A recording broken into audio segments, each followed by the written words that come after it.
Chapter number 3 और 4 दोनों एक साथ स्टार्ट करेंगे हम, ठीक है, जिसमें हम सीखेंगे नेशनल इनकम के न्यूमेरिकल्स एज वेल इसकी जो थ्योरी एग्जाम में आती है वो भी सीखेंगे।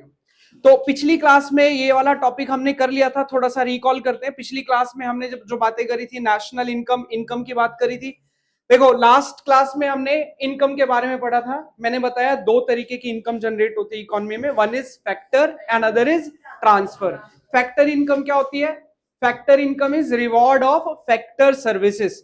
हम किसी को फैक्टर सर्विस प्रोवाइड करेंगे तो बदले में हमें क्या मिलेगा? फैक्टर इनकम मिलेगी। जैसे कि अगर हमने किसी को लैंड दिया तो बदले में क्या मिलेगा? रेंट। वेजेस, लेबर दिया किसी को, लेबर सर्विस प्रोवाइड किया तो क्या मिलेगा? वेजेस। कैपिटल दी किसी को तो इंटरेस्ट। हम खुद एंटरप्रेन्योर है तो बदले में क्या मिल जाएगा? हमें प्रॉफिट। तो ये सारी मेरी क्या होगी? Factor income.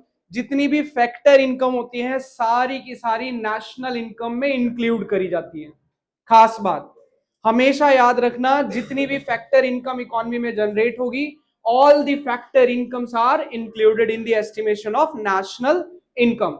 फिर दूसरी हमने इनकम पढ़ी, that is transfer income. Transfer income क्या होती है? जो हमें फ्री में इनकम रिसीव हो रही है। हमने किसी को कोई फैक्टर सर्विस नहीं प्रोवाइड करी फिर भी पैसा आ जाए, like charity, donation, pension. Pension में भी ओल्ड एज पेंशन हो गई, विडो पेंशन हो गई, स्कॉलरशिप हो गया। तो ये वो इनकम्स है जो हमने अर्न नहीं करी है, दैट मींस हमने कमाई नहीं है फिर भी हमें पैसा मिल रहा है। एक इसमें पॉइंट और आ जाता है, ट्रांसफर इनकम फ्रॉम अब्रॉड। मतलब आपका कोई फैमिली मेंबर फॉरेन में रहता है, वहां से वो पैसे कमाकर आपको भेज रहा है, वो भी हमारी ट्रांसफर इनकम होती है। खास बात, transfer incomes are not included in the estimation of national income. ठीक है जी, ये पिछली क्लास में किया था हमने। एक बार छोटा सा दोनों के बीच में डिफरेंस पढ़ लेते हैं ताकि रिकॉल हो जाए। तो पहला डिफरेंस मीनिंग का हमने देखा, फैक्टर इनकम कौन सी होती है? Factor incomes are those income which are earned by providing factor services. हमने फैक्टर सर्विस प्रोवाइड करी तो बदले में हमें फैक्टर इनकम मिल गई। दूसरी तरफ अगर हम ट्रांसफर इनकम की बात करें तो ये हमें रिसीव होती है विदाउट प्रोवाइडिंग एनी सर्विस। हमने कोई सर्विस नहीं प्रोवाइड की फिर भी हमें इनकम मिल रही है, इसलिए इसे बोला जाता है ट्रांसफर इनकम। नेक्स्ट, इसको और क्या कहा जाता है? फैक्टर इनकम को हम बोलते हैं अर्न इनकम। अर्न इनकम का मतलब ये पैसा हमने कमाया है। कैसे कमाया है? Bye providing factor services. दूसरी तरफ ट्रांसफर इनकम की बात करें तो ये कौन सी होगी? Unearned income. दैट मींस हमने ये कमाया नहीं है, फ्री ऑफ कॉस्ट हमें मिल रही है। पॉइंट समझ में आ रहा है मेरा? क्लियर है? थर्ड पॉइंट आता है फ्लो डायरेक्शन। समझो, जब जब फैक्टर इनकम होगा देयर इज टू वे, दो तरीके से टू वे डायरेक्शन में काम होगा। एक तरफ से रियल फ्लो और दूसरी तरफ से मनी फ्लो। पढ़ा था एक क्वेश्चन हमने, money flows are always opposite to real flow. तो यहां पर हमेशा टू वे होगा। इधर ट्रांसफर इनकम में ये वन वे होता है, दैट इज यूनिलेटरल, सिर्फ एक साइड से पैसा आएगा। चैरिटी आएगी तो वन साइडेड आएगी। अगर मुझे किसी ने चैरिटी में पैसा दिया तो बदले में मैं तो कुछ नहीं देने वाला हूं ना उसे, इसीलिए ये वन वे हो गया। फिर नेक्स्ट आता है एग्जांपल, इसमें रेंट, वेजेस, इंटरेस्ट, प्रॉफिट। यहां हमें पता है pension, scholarship, charity, donation, remittances from abroad, foreign से जो हमें पैसा कोई भेज रहा है वो। देन उसके बाद आता है प्रोडक्टिव। जो जितनी भी फैक्टर इनकम्स होती है दीज ऑल आर प्रोडक्टिव। कुछ ना कुछ प्रोडक्शन होगा। आप लैंड प्रोवाइड करो किसी को, लेबर प्रोवाइड करो, कैपिटल प्रोवाइड करो और एंटरप्रेन्योर कहीं पर काम करेगा तो कुछ ना कुछ प्रोडक्टिव होगा ही होगा, गुड्स एंड सर्विसेज का प्रोडक्शन होगा। दूसरी तरफ अगर हम ट्रांसफर इनकम की बात करें तो दीज आर नॉन प्रोडक्टिव, कुछ भी प्रोडक्शन नहीं होता है। आप किसी को चैरिटी दे रहे हो, कुछ प्रोडक्शन हुआ? कोई गुड्स एंड सर्विसेज का प्रोडक्शन हुआ? Answer is no. Charity, donation से कुछ भी प्रोडक्टिविटी इकोनॉमी में नहीं होती है। नेक्स्ट आता है हमारे पास नेशनल इनकम। याद हो गया होगा आपको, बोलो फैक्टर इनकम को क्या किया जाता है? इंक्लूड, और ट्रांसफर इनकम को नॉट इंक्लूडेड। डन। लास्ट था reason, represents value of production. जब जब फैक्टर सर्विस प्रोवाइड करोगे फैक्टर इनकम जनरेट होगी तो ये किस चीज को रिफ्लेक्ट करता है? प्रोडक्शन को। कैसे? हमने सर्कुलर फ्लो ऑफ इनकम के 3 फेजेस पढ़े। फर्स्ट फेज में क्या होता है? प्रोडक्शन। जितना प्रोडक्शन होता है उसकी एक मॉनेटरी वैल्यू निकाली जाती है और सेम उतनी ही हमारी इकोनॉमी में क्या जनरेट होती है? इनकम, जो सेकंड फेज में आ जाती है इनकम। ये वही पॉइंट कर रहा है, वैल्यू एडिशन होगा जिससे इनकम जनरेट होगी। दूसरी तरफ ट्रांसफर इनकम में कोई वैल्यू एडिशन नहीं हो रहा है, just money is changing the hands. मेरे पास पैसा था, मैंने चैरिटी कर दी, किसी और के पास चला गया। मैं फॉरेन में कमा रहा था, अपनी फैमिली मेंबर्स को भेज दिया, पैसा उनके पास आ गया, कुछ भी प्रोडक्टिव नहीं हुआ। तो ये तो बेसिक डिफरेंस हो गया हमारा, जो हमने पिछली क्लास में कर लिया था। मैंने रिवाइज करवा दिया फिर भी एक बार। नेक्स्ट टॉपिक आता है, ये भी हमने पिछली क्लास में कर लिया था, नेशनल इनकम के बारे में। चलो जी देखो, अब बात आती है नेशनल इनकम की। तो नेशनल इनकम क्या होगी? हमारी कंट्री की इनकम, पूरी कंट्री की इनकम। और जब बात आती है नेशनल इनकम की ना, तो दो बातें बड़े ध्यान से समझना जो इस डेफिनेशन में कवर होगी। क्या कहता है? It is sum total of factor incomes earn by normal residents of a country, earn by normal resident of a country. National income क्या हुई? National income is sum total of factor incomes. कौन सी incomes? मैंने transfer income तो नहीं बोला ना। तो national income में कौन सी इनकम जाती है? सिर्फ और सिर्फ फैक्टर इनकम। वो भी किसकी? Normal residents of a country. किसकी? Normal resident of a country. यानी कि जब हम नेशनल इनकम निकालते हैं तो एक पहली चीज जो हमें पता होनी चाहिए, कौन सी इनकम इंक्लूड करेंगे उसमें हम? नंबर वन, फैक्टर इनकम, यानी कि rent, interest, wages and profit. दूसरी बात हमें पता होनी चाहिए कि ये इनकम इंक्लूड किसकी करेंगे? इनकम इंक्लूड करते हैं हम नॉर्मल रेजिडेंट की। किसकी इनकम इंक्लूड करते हैं? Normal resident. अब पहला पॉइंट हमें पता लग गया है कि फैक्टर इनकम क्या होती है। दूसरा पॉइंट समझना है, नॉर्मल रेजिडेंट कौन होता है। नॉर्मल रेजिडेंट की सिर्फ दो कंडीशन होती है। नॉर्मल रेजिडेंट की सिर्फ दो कंडीशन।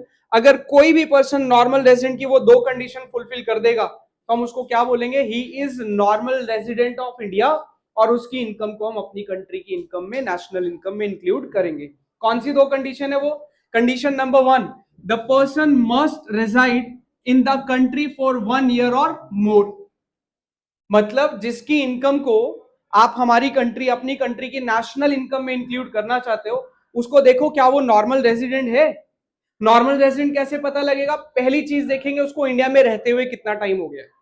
अगर उसको हमारी कंट्री में रहते हुए 1 साल या उससे ज्यादा हो गया है, प्लस उसका इकोनॉमिक इंटरेस्ट हमारी कंट्री में होना चाहिए, प्लस उसका इकोनॉमिक इंटरेस्ट हमारी कंट्री में होना चाहिए। इकोनॉमिक इंटरेस्ट का मतलब हिज अर्निंग, हिज स्पेंडिंग यानी कि कंजम्पशन, हिज इन्वेस्टमेंट, ये तीनों चीजें हमारी कंट्री में होनी चाहिए। तब तो हम उसको बोलेंगे he is normal resident of India. और अगर वो नॉर्मल रेजिडेंट ऑफ इंडिया हो गया तो उसकी फैक्टर इनकम को हम अपनी कंट्री की नेशनल इनकम में इंक्लूड करेंगे। बोलो बात क्लियर है? नेशनल इनकम का मतलब क्या हुआ? Sum total of factor income, sum total of factor income by normal resident of a country, by normal resident of a country. अब नॉर्मल रेजिडेंट कौन होता है? वो पर्सन जो हमारी कंट्री में 1 साल से ज्यादा हो गया रहते हुए, प्लस उसका इकोनॉमिक इंटरेस्ट कहां पर है? हमारी कंट्री में है, तो हम उसको क्या बोलेंगे? He is normal resident of India. Clear है बात? पक्का? अब थोड़ा सा कॉन्सेप्ट समझते हैं नॉर्मल रेजिडेंट से रिलेटेड। इसके कुछ इंपॉर्टेंट ऑब्जर्वेशन है, ये ध्यान से समझना। डायरेक्ट क्वेश्चन ये कभी नहीं आता है 6 नंबर का, बट इस टॉपिक को यूज करके 6 नंबर की केस स्टडी बनाई जा सकती है। और 6 नंबर की केस स्टडी कैसे बनाई जाएगी? वो आपसे 3 क्वेश्चन पूछेगा, 3 आइटम दे देगा और आपको कहेगा बताओ इसको नेशनल इनकम में इंक्लूड करना है या नहीं करना है। यस और नो में आंसर देना होगा, प्लस आपको रीजन भी बताना पड़ेगा। आप सिर्फ यस और नो में आंसर देकर आ जाओगे, 0 नंबर। रीजन, एक्सप्लेनेशन देनी जरूरी है। ठीक है जी? कुछ इंपॉर्टेंट ऑब्जर्वेशन समझते हैं। पहले मुझे ये बताओ कि आपको ये बात समझ में आ गई है नॉर्मल रेजिडेंट कौन होता है? पक्का? कौन होता है? पहली कंडीशन जल्दी बोलो। जो 1 साल से ज्यादा जिसको हमारी कंट्री में रहते हुए हो गया हो। ठीक है, दूसरी condition, his economic interest lies in our country। economic interest का मतलब his earning, his consumption, his investment, ये तीनों चीजें हमारी कंट्री में होनी चाहिए। ठीक है, अब थोड़ा डिटेल में समझते हैं और क्या क्या चीजें इसमें आती है। ऑब्जर्वेशन देखो, पहला पॉइंट बताया हुआ है उसने, क्या कहता है? Normal resident include both individual and institution.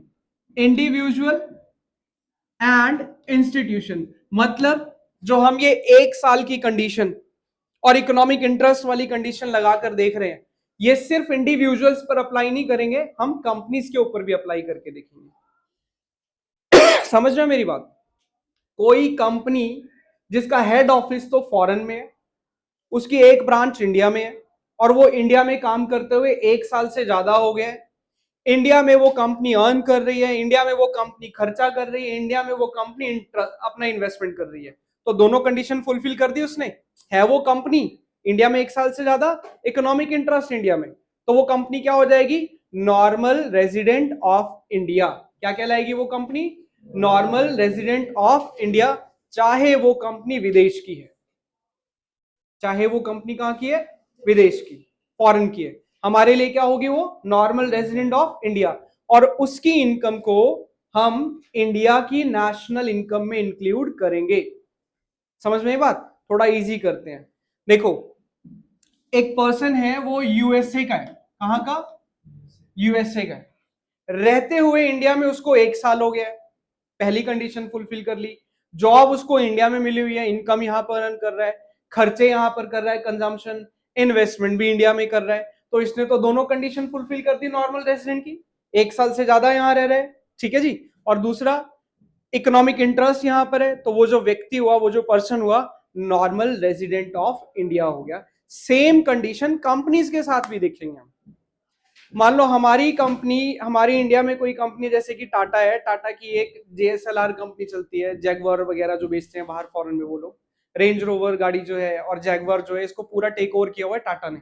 100% वो टाटा की कंपनी है, पहले विदेश की होती थी, फॉरेन की, अब वो टाटा की कंपनी है। तो वो बाहर ऑपरेट कर रही है, बाहर इनकम जनरेट कर रही है, बाहर स्पेंडिंग कर रही है, तो वो टाटा की जो कंपनी है वो नॉर्मल रेजिडेंट ऑफ इंडिया नहीं है, नॉर्मल रेजिडेंट ऑफ यूके या जिस कंट्री में वो काम कर रही है। बाहर की कंपनी यहां पर काम करे, 1 साल से ज्यादा हो गया, इनकम, एक्सपेंडिचर, इन्वेस्टमेंट इंडिया में करे, तो नॉर्मल रेजिडेंट ऑफ इंडिया। मैं रिपीट एक ही बात बता रहा हूं, आपको अच्छे से समझ में आ जानी चाहिए। डन? क्लियर है पहला पॉइंट? दूसरी कंडीशन कहता है, normal resident is not the same as citizenship. A person can be resident of a country even if they hold citizenship of country B. यानी कि नॉर्मल रेजिडेंट हमारी कंट्री में जो है, जरूरी नहीं है कि वो सिटीजन भी इंडिया का हो। जैसे अभी यूएसए वाला एग्जांपल दिया मैंने आपको। देखो, सिटीजनशिप तो हमें बाय बर्थ मिल जाएगी। अगर कोई पर्सन आज कनाडा में जन्म ले रहा है, तो वो कनाडा का सिटीजन बाय बर्थ हो गया। वो बड़ा होता है, जॉब करने के लिए इंडिया में आ जाए, 1 साल से ज्यादा इंडिया में रह जाए, इकोनॉमिक इंटरेस्ट इंडिया में हो जाए, तो वो सिटीजन तो कहां का कहलाएगा? कनाडा का। बट नॉर्मल रेजिडेंट कहां का कहलाएगा? इंडिया का। उसकी इनकम किसकी कंट्री में जोड़ी जाएगी? इंडिया या कनाडा? इंडिया की नेशनल इनकम में उसकी इनकम को जोड़ा जाएगा। सिमिलरली हमारे जैसे बहुत सारे लोग पढ़ाई लिखाई करके, ग्रेजुएट होने के बाद या कोई डिग्री लेने के बाद फॉरेन चले जाते हैं, फॉरेन में ही बस जाते हैं, तो 1 साल से ज्यादा उनको फॉरेन में रहते हुए हो गया, उनकी इनकम वही हो रही है, कंजम्पशन वही हो रहा है, इन्वेस्टमेंट वही हो रहा है। Now they are citizen of India, but normal resident of जिस कंट्री में वो लोग रह रहे होंगे। क्लियर है पॉइंट सेकंड? चले आगे। फिर थर्ड इंपॉर्टेंट ऑब्जर्वेशन देखो जरा, ध्यान से समझना इसको, इसके ऊपर केस स्टडी पूछी ही जाती है वैसे तो। International organisations like IMF, WHO, World Bank, UN, even if they have offices in India, are not treated as normal resident of India. They are treated as international bodies belonging to no single country. अगर India में IMF हो गया, world bank हो गया, UN हो गया, WHO हो गया, इनके ऑफिसेस इंडिया में होंगे, डेफिनेटली हैं, ठीक है, तो क्या इनको भी हम normal resident of India treat करेंगे? Answer is no. There is clear cut exception कि ये लोग, ये इंस्टीट्यूशंस नॉर्मल रेजिडेंट की कैटेगरी में नहीं आएंगे, चाहे 1 साल से ज्यादा रहते हुए भी हो गया हो, बिकॉज ये ना दूसरी कंडीशन सेटिस्फाई नहीं करते हैं। क्यों? इन सभी का काम सोशल वेलफेयर है, इकोनॉमिक इंटरेस्ट इनका होता ही नहीं है। WHO, ये जितने भी नाम लिखे हैं ना, ये प्रॉफिट मोटिव से थोड़ी काम कर रहे हैं। इनका सबका क्या काम है? सभी का एक ही काम है, that is welfare. World health organisation health से रिलेटेड काम करेगा, IMF और वर्ल्ड बैंक लोन देने का काम करते हैं, जिसके पीछे इकोनॉमिक इनका मोटिव प्रॉफिट अर्निंग नहीं होता है, just to development of that country, इनका मेन पर्पज ये होता है, ठीक है जी। तो ये 1 साल से ज्यादा हो गया होगा इनके ऑफिस को इंडिया में, बट दूसरी कंडीशन फेल होगी, दैट इज इकोनॉमिक इंटरेस्ट वाली। तो इन इंस्टीट्यूशन के ऑफिस को हम इंडिया का नॉर्मल रेजिडेंट कभी भी ट्रीट नहीं करेंगे। क्वेश्चन आ जाए WHO इंडिया में सिचुएटेड है, बताओ नॉर्मल रेजिडेंट ऑफ इंडिया है या नहीं, तो आंसर होगा no, it is not normal resident of India, because ये सेकंड कंडीशन फुलफिल नहीं करता है। कौन सी? इकोनॉमिक इंटरेस्ट वाली। पॉइंट समझ में आया? अगला पॉइंट इसी से रिलेटेड है। समझो ये WHO का ऑफिस दिल्ली में है। WHO का ऑफिस कहां पर है? दिल्ली में। अब मेरे को ये बात तो समझ में आ गई कि इसको तो normal resident of India treat नहीं करना है मैंने, पर इस ऑफिस में कुछ इंडियंस काम कर रहे हैं, कुछ इंडियंस काम कर रहे हैं, इनका रेसिडेंट्स का स्टेटस क्या होगा? क्या ये नॉर्मल रेजिडेंट ऑफ इंडिया होंगे या नहीं? ये नॉर्मल रेजिडेंट ऑफ इंडिया होंगे, बिकॉज 1 साल से ज्यादा इंडिया में ही रह रहे हैं, अर्निंग के लिए कहीं बाहर तो नहीं गए, इंडिया में ही तो काम कर रहे हैं, चाहे ऑफिस WHO का है, एक्सपेंडिचर इनका यही हो रहा है, इन्वेस्टमेंट इनका यही हो रहा है, तो इसमें काम करने वाले इंडियंस, भारतीय, इंडिया के ही नॉर्मल रेजिडेंट होंगे। 2 पॉइंट है। पहला मैंने कहा WHO, वर्ल्ड बैंक, IMF, इनके जितने मर्जी ऑफिस इंडिया में हैं, जितने मर्जी पुराने ऑफिस हैं, ये इंडिया के नॉर्मल रेजिडेंट नहीं होंगे, but at the same time Indians working in these organisation are normal resident of India. Clear है बात मेरी? पक्का? देख लो 100%। चलें आगे फिर। अच्छा, फिर ये तो नहीं देखना हमें, आगे हम देखते हैं। सुनो अब, सुनो सुनो सुनो, कहाँ गया? देखो अब कुछ और इंपॉर्टेंट पॉइंट समझते जरा। Who is not normal resident of India? अब ये लिस्ट पढ़ रहे हैं हम, जिनको पढ़ के हमें पता लग जाएगा ये लोग नॉर्मल रेजिडेंट ऑफ इंडिया नहीं होते हैं।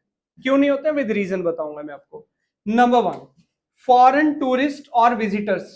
कोई फॉरेन से इंडिया में घूमने के लिए आया हुआ है, चाहे वो टूरिज्म पर्पस के लिए आया है, चाहे वो मेडिकल ट्रीटमेंट के लिए आया हुआ है, चाहे वो एजुकेशन पर्पस से आया हुआ है, उसको हम नॉर्मल रेजिडेंट ऑफ इंडिया कभी भी ट्रीट नहीं करेंगे। क्योंकि जो ट्रीटमेंट कराने आया है उसका इकोनॉमिक इंटरेस्ट नहीं होगा, इलाज करा के चला जाएगा, चाहे 1 साल लगे चाहे 2 साल लगे। और जो घूमने फिरने आया वो तो आया ही घूमने फिरने के लिए। कोई स्पोर्ट्स को रिप्रेजेंट करने के लिए आया तो वो भी नॉर्मल रेजिडेंट ऑफ इंडिया नहीं होगा। देखो क्या कहता है, कोई भी person came for holiday, medical treatment, study, sport, vacation. एक तो पहली बात है इन सब चीजों के लिए 1 साल से कम टाइम के लिए आएगा। सिर्फ एक पढ़ाई, स्टडी एक ऐसा ऑप्शन है जहां पर वो ज्यादा टाइम के लिए आएगा, बट जब वो पढ़ने आया है तो उसका इकोनॉमिक इंटरेस्ट खत्म हो गया, वो सिर्फ पढ़ने के लिए आया है। मेडिकल ट्रीटमेंट कराने आया तो वो भी पैसे कमाने नहीं आया, मेडिकल ट्रीटमेंट के लिए आया। तो ऐसे लोगों का नॉर्मल रेजिडेंट ऑफ इंडिया में कोई काम नहीं है, हम इसको normal resident of India treat नहीं करेंगे। जिस कंट्री के रहने वाले उसी कंट्री के नॉर्मल रेजिडेंट कहलाएंगे। पहला पॉइंट क्लियर है ये वाला? हाँ जी। सेकेंड पॉइंट देखो जरा, crew of foreign vessels. Foreign vessels पता है क्या होता है? शिप, बड़े जो शिप होते हैं उनको वेजल बोला जाता है। बड़े शिप मतलब जो सेलिंग के थ्रू एक कंट्री से दूसरी कंट्री में जाते हैं, बड़े बड़े जहाज। अभी जैसे आजकल तो देख ही रहे होगे, स्टेट ऑफ हार्मुज से कोई LPG का शिप आ रहा है, कोई क्रूड ऑयल का शिप रोक लिया उन्होंने, ऐसा ऐसी खबरें आ रही ना हमारे पास। तो ये बड़े बड़े शिप होते हैं, बहुत बड़े बड़े, इनको वेजल बोला जाता है। इसमें क्या होता है, इसमें काम करने वाले लोगों को क्रू मेंबर बोला जाता है। जो लोग शिप के ऊपर काम करते हैं क्या बोलते हैं उनको? हम क्रू मेंबर। तो इनमें क्या होता है, एक शिप लोड हुआ इंडिया से, मान लो वो यूके गया, सेलिंग में टाइम लगेगा, फिर यूके में ना अनलोडिंग में भी टाइम लगेगा। इतना बड़ा जहाज होता है कि 2 महीना लग गया मान लो उसको अनलोडिंग में। अब बात क्या है, इतना बड़ा जहाज अगर सामान लेकर वहां गया है ना, तो वो वापस कभी भी खाली नहीं आएगा, जब तक फुली लोड नहीं हो जाएगा वापस नहीं आएगा। रीजन भी, आने का खर्चा उतना ही पड़ना है, चाहे वो खाली आए चाहे वो भरकर आए। तो शिपिंग कंपनीज क्या कहती है, भाई हम उतने दिन का किराया दे देंगे, जब तक वो ना भरे वहां पर डॉक चार्जेस पे कर देंगे, शिप भरकर ही लाएंगे, ताकि जाने का भी पैसा मिल जाए हमें और आने का पैसा हमारी जेब से ना लगे। तो कई बार उसको फिल होने में, सारा माल भरने में ना 7 महीने, 8 महीने, साल भी लग जाता है, ज्यादा भी टाइम लग गया। तो जो हमारा क्रू मेंबर वहां गया होगा वो तो 1 साल वहीं रहा, यहां से जहाज गया पानी वाला, लोडिंग अनलोडिंग बाकी फॉर्मेलिटीज में मान लो 1 साल लग गई, तो हमारा क्रू मेंबर थोड़ी वापस आ जाएगा जहाज के बिना, वो तो 1 साल यूके में रह गया। अब उसका इकोनॉमिक स्टेटस, उसको कहां का रेसिडेंट माना जाएगा?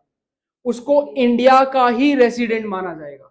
जो लोग शिप के ऊपर एज अ क्रू मेंबर काम करते हैं वो उसी कंट्री के नॉर्मल रेसिडेंट कहलाएंगे जिस कंट्री के वो सिटीजन है। आप लोग इंडिया के एक शिप पर हो, वो शिप लोडिंग करके जाता है यूएस से, यूएसए में अनलोड होता है, फिर से लोड होता है, आने में 12-13 महीने लग गए वापस। आपका स्टेटस क्या होगा? You will be resident of India. कहां के रेजिडेंट हो गए आप लोग? इंडिया के। ऐसे ही मान लो फॉरेन का कोई जहाज आया इंडिया में, उसको भी लोडिंग अनलोडिंग जाने में 1 साल लग गए, जो उनका क्रू मेंबर था वो 1 साल इंडिया में ही रहा, तो क्या वो नॉर्मल रेजिडेंट ऑफ इंडिया होंगे? No, they will be normal resident of USA या जहां से वो जहाज आया हुआ है। क्लियर है पॉइंट ये वाला मेरा? हाँ जी। फिर एक इसमें आता है फॉरेनर्स इंस्टॉलिंग मशीनरी। कोई फॉरेन से इंजीनियर आया है, वो इंडिया में मशीन इंस्टॉल करने के लिए आया है, मशीन इंस्टॉल करके वो वापस चले जाएगा। He will be not normal resident of India, he will be resident of that country from where he belongs. जहां से वो आया है वहीं का नॉर्मल रेजिडेंट होगा। मैं आपको बड़ा बेसिक सा एग्जांपल देता हूं। चंडीगढ़ में हमने अभी एयर शो हुआ था, तब भी बहुत सारे जहाज आए थे। एक आर्मी ने यूएसए से हेलीकॉप्टर परचेज किया हुआ है, जिसको शिनूक हेलीकॉप्टर बोलते हैं। देखा है ना, वो बोट शेप का होता है, जो बनाना शेप का, एक उसका विंग्स ऊपर होते हैं और दूसरी तरफ विंग्स होते हैं, है ना। वो मतलब मिलिट्री ऑपरेशंस में सामान को लोड करके इधर उधर शिफ्ट करने में बड़ा यूजफुल होता है। यूएसए से परचेज किया है। तो जब वो जहाज हमने परचेज किया था हेलीकॉप्टर, तो यूएसए की जो एयरफोर्स की टेक्निकल टीम थी वो इंडिया आई हुई थी। किस लिए? कुछ दिन की इंडियन कंडीशन में कैसे उसे ऑपरेट करना है, कुछ उसमें रिपेयर मेंटेनेंस आएगी, तो इंडिया के इंजीनियर्स को सिखाकर जाने की उनकी ड्यूटी थी। ठीक है जी। अब हो सकता है वो 1 साल से ज्यादा का टाइम लग गया उनको, तो ऐसे में वो लोग कहाँ के नॉर्मल रेजिडेंट होंगे? जिस कंट्री के वो रहने वाले। अगर यूएसए से आए थे तो यूएसए के normal resident, not India. Point समझ गए मेरा? नेक्स्ट आता है बॉर्डर वर्कर्स। कुछ लोग ऐसे हैं जो बॉर्डर इलाके में काम करते हैं, सुबह बॉर्डर क्रॉस करके विदेश में जाते हैं और शाम को दिहाड़ी मार के वापस इंडिया में आ जाते हैं। कहां के नॉर्मल रेजिडेंट होंगे वो? इंडिया के। ठीक है जी। नेपाल बॉर्डर जिसमें से एक है हमारा, भूटान बॉर्डर एक है हमारा। ऐसा ऐसा फॉरेन में भी तो इटली और जर्मनी का कोई उनमें वीजा वूजा नहीं लगता है, साथ साथ रोडी तो है ना। तो ऐसे में क्या होगा, अगर border workers daily border cross करके दूसरी कंट्री में जाते हैं, वहां से जॉब करके वापस शाम को अपनी कंट्री में आ जाते हैं, they will be normal resident of our country. हमारी कंट्री का सिटीजन है तो हमारा ही नॉर्मल रेजिडेंट। सेम टाइम पर कोई नेपाल से इंडिया आता है, शाम को वापस नेपाल चला जाता है इंडिया से, तो नॉर्मल रेजिडेंट ऑफ नेपाल होगा। समझ गए मेरी बात? बॉर्डर वर्कर्स के साथ ये कहानी होती है। फिर आता है official diplomats and army posted abroad. हमारे ऑफिशियल डिप्लोमेट्स कहां पर होते हैं? इंडियन एम्बेसी जहां जहां होगी ऑफिशियल डिप्लोमेट्स होंगे। ठीक है, इंडियन एम्बेसी जहां जहां होगी ऑफिशियल डिप्लोमेट्स होंगे। ऑफिशियल डिप्लोमेट्स का काम क्या होता है? दो कंट्री के रिलेशंस को इंप्रूव करना, प्लस जिस कंट्री में इंडियंस किसी बाहर कंट्री में गए, जैसे यूएसए गए हुए, तो यूएसए में इंडियन एम्बेसी होगी, तो इंडियंस को कभी कोई प्रॉब्लम आएगी तो यूएसए एम्बेसी वहां पर लोगों की हेल्प करने के लिए तैयार रहेगी। जैसे यूक्रेन और जब उनका रशिया का वॉर हुआ था, तो यूक्रेन में बहुत सारे स्टूडेंट यहाँ से ना डॉक्टर एमबीबीएस की पढ़ाई के लिए वहां पर गए हुए थे। तो जब वॉर डिक्लेयर हुआ तो इंडियन गवर्नमेंट ने क्या किया, रशिया को बोला कि भाई जब तक इंडियंस बाहर ना निकल जाए तब तक लड़ाई बंद करनी पड़ेगी, आपको सीज फायर करना पड़ेगा। और ठीक ऐसा ही हुआ, इंडियंस को बाहर निकलने का पूरा मौका दिया गया। ये इंडियन एम्बेसी ने वहां पर काम किया था, हमारे डिप्लोमेट्स वहां पर बैठे हुए थे जो हेल्प करते हैं। ऐसे ही कई बार कंबाइंड मिलिट्री प्रैक्टिसेस होती है कि मतलब इंडियन आर्मी यूएसए की आर्मी के साथ मिलकर कहीं पर कोई अभ्यास कर रही है, प्रैक्टिस, या किसी वॉर में जाना पड़ गया, तो मान लो इंडियन आर्मी का बंदा है कोई, वो यूएसए आर्मी के साथ कहीं पर डिप्लॉयड है, बाहर डिप्लॉयड है कहीं पर, तो वो इंडिया का ही नॉर्मल रेजिडेंट कहलाएगा, बाहर का नॉर्मल रेजिडेंट नहीं कहलाएगा। तो ये सारी कहानी थी हमारी नॉर्मल रेजिडेंट से रिलेटेड। ठीक है, आई होप समझ में तो आई होगी आप लोगों को।